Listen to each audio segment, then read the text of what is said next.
I swear on my soul and body, my alarm clock officially betrayed me this morning. What did it do? Declare independence? Even worse. It rang at 6, and I turned it off with the reflexes of a ninja who's trained for 10 years. Impressive. Then what? Then I opened my eyes again and the clock said 8:15. 2 hours and 15 minutes vanished without a trace. You just invented time travel technology through sleeping. Congratulations. My brain swore it was just closing my eyes for 3 minutes, but those 3 minutes were calculated by its own cosmic clock.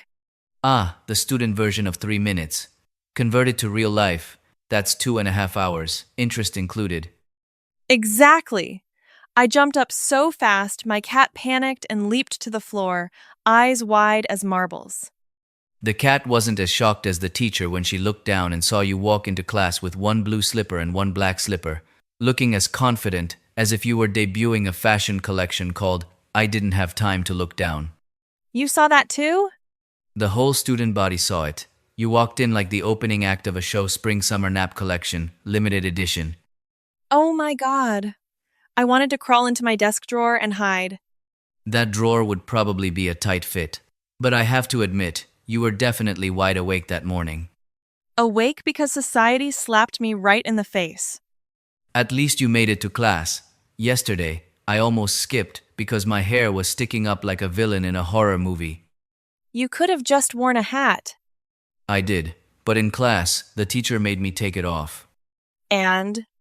The whole class went silent for exactly 3 seconds. Then someone asked, very seriously, "Wait, did you get electrocuted?" Haha, I'm imagining your face right now. Go ahead, laugh. I was heartbroken. Well, it's because you overdid it with the hair gel. One gust of wind, and my hair froze like a statue. I looked like an anime character with a low budget. That's classic. But hey, at least you have hair to style. My cousin is only 23 and already has an M-shaped receding hairline, a very sophisticated design. Hearing that makes me suddenly love my hair a lot more. Thank you, sincerely. That's humans for you. We only appreciate what we have when we see someone else lacking it. That sounded terrifyingly deep. But true. Speaking of which, why have you been drinking so much coffee lately? Because I'm sleepy from the moment I wake up until the moment I go to bed. It's a tragic cycle. Staying up late watching movies? Not at all. It's because I was determined to go to sleep early tonight. Wait, how are those two things related? Every time I lie down with the resolve to sleep early, my brain suddenly starts up at full power like it was just plugged into a charger. Ah, the kind where you lie down and remember every mistake you've made since the 7th grade? Exactly. And then suddenly I need to Google why can't penguins fly at 1 in the morning? If I don't find out, I can't sleep. The human brain really is the strangest creature in the universe. Anyway, let's talk about you lately. You look like someone who owes a debt from a past life. I'm agonizing over my finances. Are you in debt? I don't owe anyone, but I owe myself because I accidentally went on an online shopping spree like I was on a mission to save the economy. Again? What did you buy this time? I saw an ad for a pillow that helps you fall asleep in 2 minutes. The video showed someone lying down, closing their eyes, and then cutting to the next morning with a glowing face. You bought it? I bought 2. Why? 2? One for my head, one to hug, a happiness combo. And the result? I lay on it for exactly 2 hours, tossing and turning like I'd just had 3 shots of espresso. Haha, you actually believed the ad? Don't laugh. They told such a touching story, with characters, a journey, and background music. You're the type of person whose eyes light up like headlights when you see an 1-minute flash sale. Because they wrote only 3 items left, I couldn't take the risk. That phrase has been there since last year. I bet those same 3 items will be there next year too.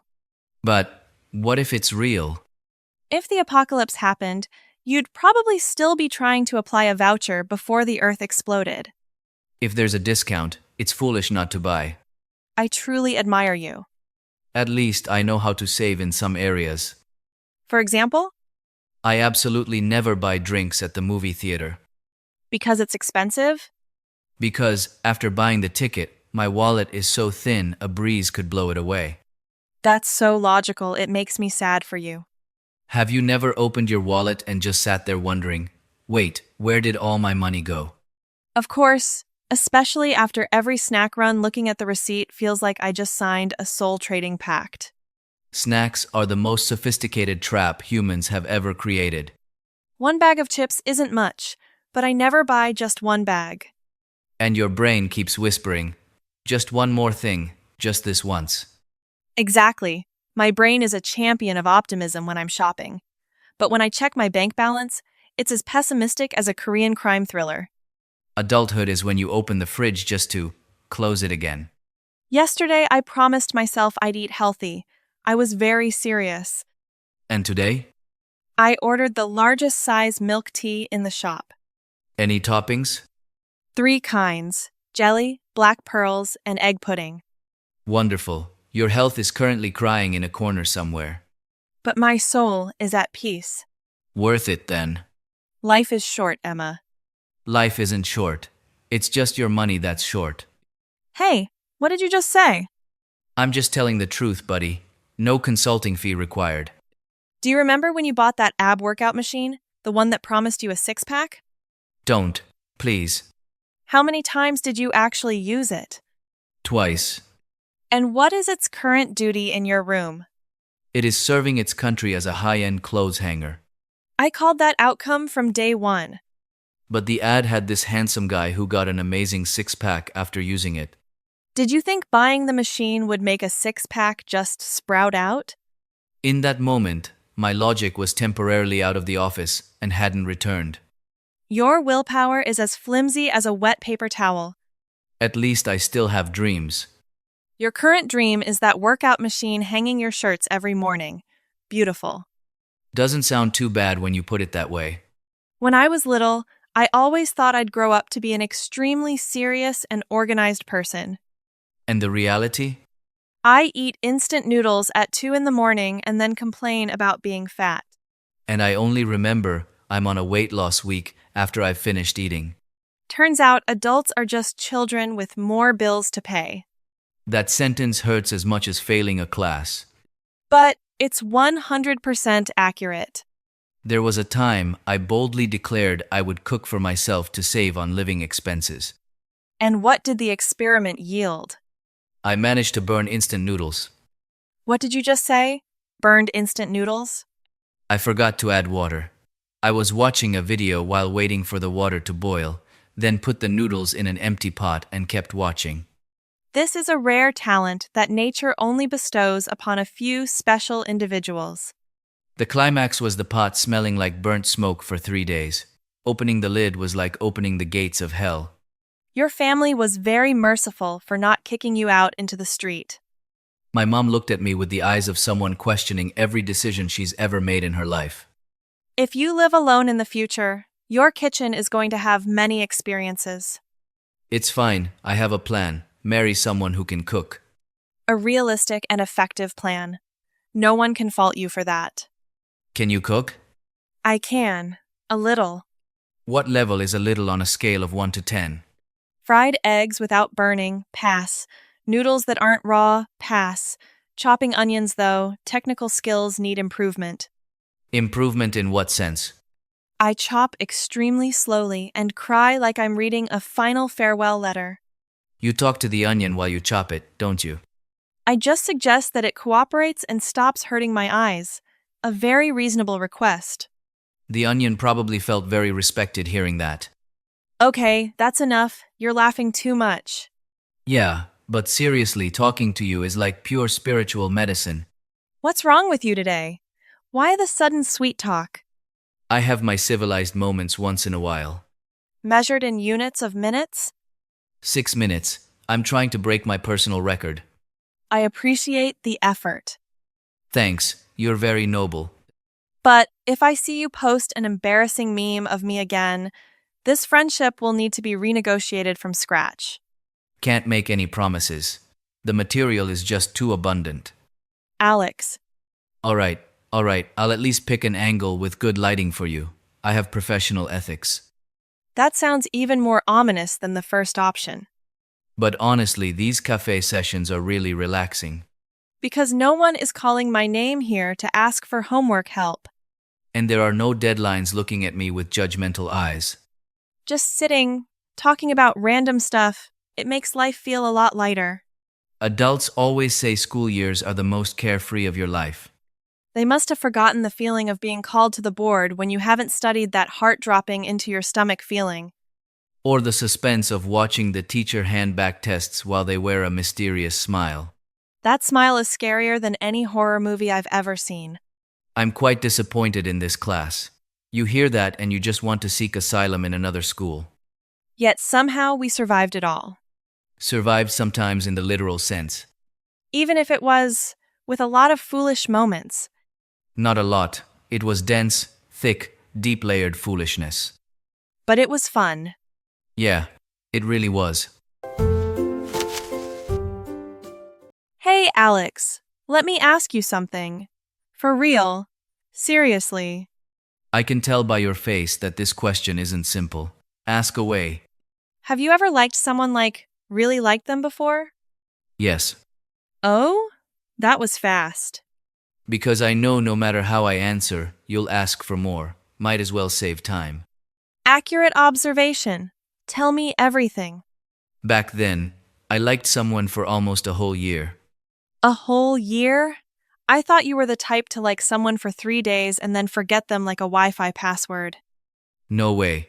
I'm the type where the more I like someone, the more I stay as silent as a grave. I can already tell this has a tragic ending.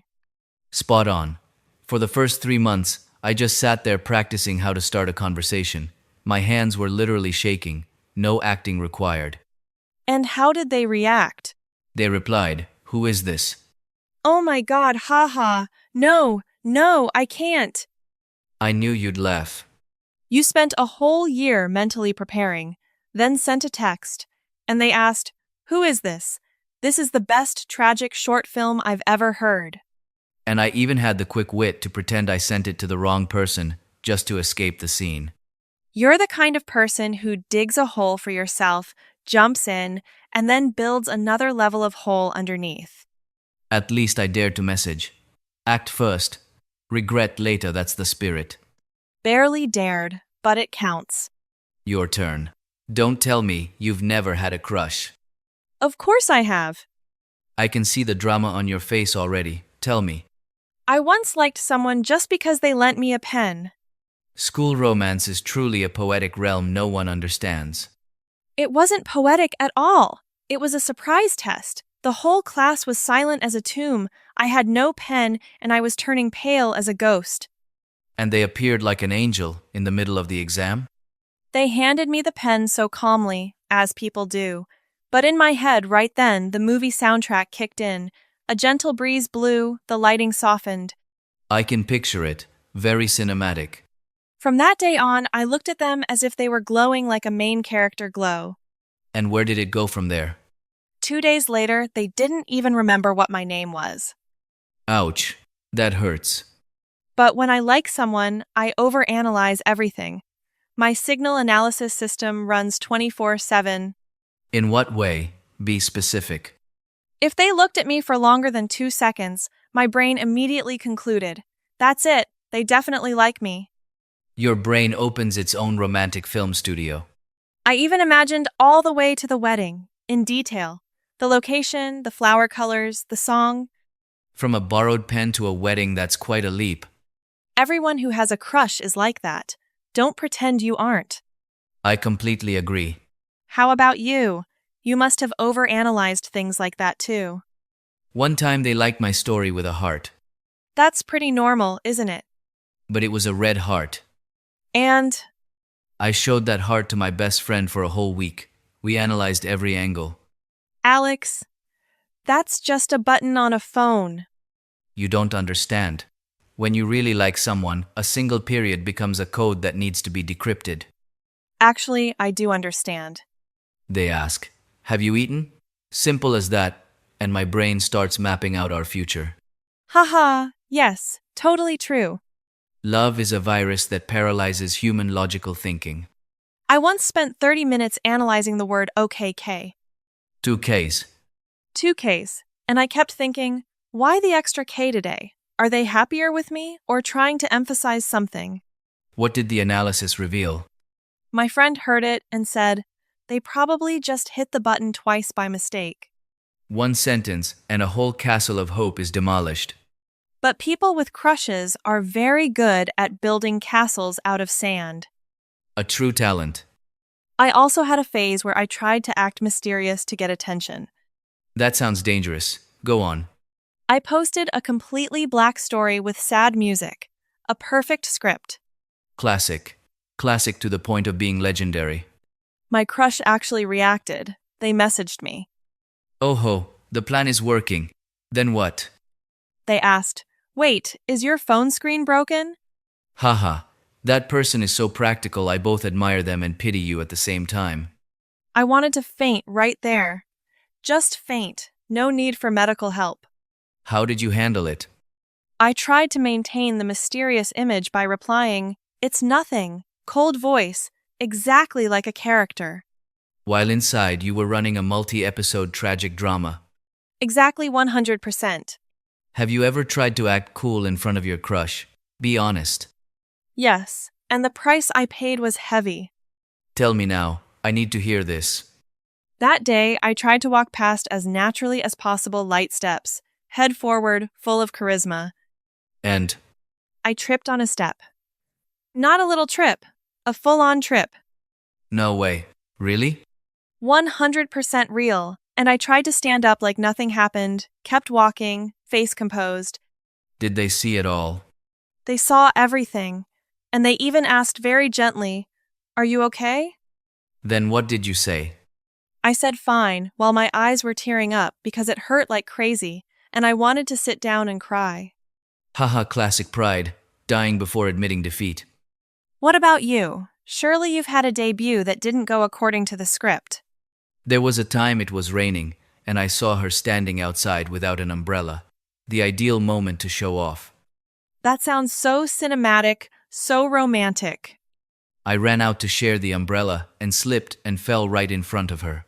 The umbrella went flying to the other side of the street. Ha ha! My stomach hurts from laughing. I lay there in the rain, soaked from head to toe, but still tried to maintain a civilized posture. Did you manage it? I said, I'm fine, clear, decisive, full of confidence, while lying on the ground in the middle of the rain. How did she react? She couldn't stop laughing. At least you brought joy to the person you liked. But my cool image vanished into thin air from then on. Not necessarily. Those moments are sometimes what people remember the longest. Your consolation actually makes sense. I have a memory way more embarrassing than yours. Tell me quickly, I need some justice in this life. I accidentally sent a heart sticker to my math teacher. What? I meant to send it to my friend. Wrong chat window. How did the teacher react? Tell me now. The teacher liked it back with a heart. Haha. The teacher has nerves of steel. I respect him. As for me, I wanted to buy a one-way ticket off the planet. Did you dare to look the teacher in the eye the next day? No! I kept my head down the whole lesson, staring at my notebook like I was looking for the answer to life in there. And the teacher? Completely normal. He even asked, "Did you do your homework from yesterday?" Calm as if nothing happened. He's probably been through enough experiences that nothing can shake him anymore. But when I go home at night, I still remember it and want to scream into my pillow. Those kinds of memories are truly haunting, but you can't help laughing when you retell them. Right. When it happens, you want to disappear. Later on, you find them weirdly precious. Yeah. If youth didn't have those stupid phases, it would be so bland. Come to think of it, the secret crush stage is the best part. Definitely. Just the phone vibrating makes your heart beat faster than during PE class. Then you open it and see the message. Offer for today, buy 2 get 1 free. That hurts as much as a direct rejection. Buy 1, get 1, but the person you're waiting for won't even message you. I once stayed up until 2 in the morning waiting for a good night. Just one sentence. Did they message? Nope. but they posted a story playing games with their friends, clearly having a great time. Double pain, no message. And then you have to see the story. I was so mad I decided to turn off my phone and just go to sleep. And the next morning? The next morning they texted, "I was so tired last night I fell asleep early." And you believed them? Immediately. When you like someone, you soften up for no reason at all. What about you? Me too. They only need to text, "I'm tired today," and I already want to order food delivery to their doorstep. That's sweet, but I mostly just end up in the role of the best friend in the neighborhood. Because you choose that role for yourself. What do you mean? You often pretend not to notice other people's feelings for you, just to be safe. I'm afraid of misunderstanding. It's embarrassing. But because you're so afraid of misunderstanding, nothing ever happens. Hearing you say that actually hurts. Because it's true. Truth hurts like that. And you? If you like someone, would you take the initiative? No. Why not? My pride. I can't stand the idea of being the one to speak first. You and I are the same in that way, going nowhere together in two different ways. Wanting them to know, but being afraid of being caught wanting them to know. Wanting to text first, but just sitting there waiting for them to go online and continuing to wait. Wanting to meet, but having to orchestrate it to look accidental. Humans are both very complex and very funny when they like someone. But also adorable in that foolish way. Yeah, When we remember this later, we'll probably just laugh. right. Two fools sitting in a cafe telling each other stories about being foolish. Not like two fools. We literally are two fools. You're being very blunt. But it's true. Yeah, it really is.